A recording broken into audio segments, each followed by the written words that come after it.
Well, the Holy Redeemer Cemetery has been resting on Bel Air Road now for well over 100 years. And those at peace include the mother of Babe Ruth and the last man to die in World War I. But there's no peace for some families tonight.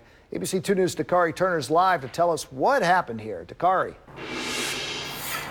Well, the cemetery stretches 60 acres and has about 70,000 people buried here. But when one family came to visit a relative, well, they got a surprise.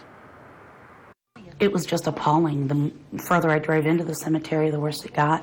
Cousins, aunts, uncles, grandmothers, nephews, and grandfathers.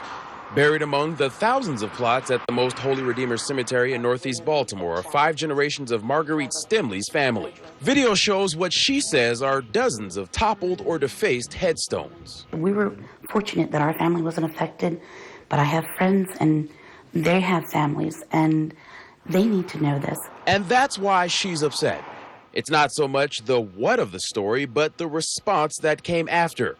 The damage was first discovered by her brother yesterday afternoon. She followed and pulled out her cell phone, snapping photos and video along the way.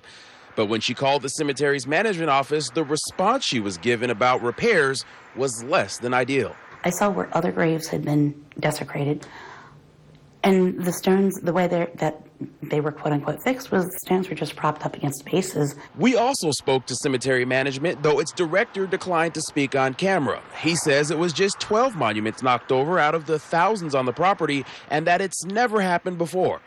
Police were notified, he said, but no surveillance video exists of the incident because there are no cameras. They're monuments to people who lived. Stimley's problem, she wants families of those in their final resting place notified of damages, an assurance she was not given over the phone. I would have liked something more than, oh yeah, we know about it.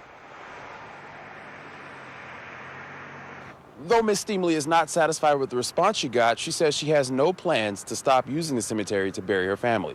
We're live in Northeast Baltimore from the Arcadia neighborhood. I'm Dakari Turner, ABC 2 News.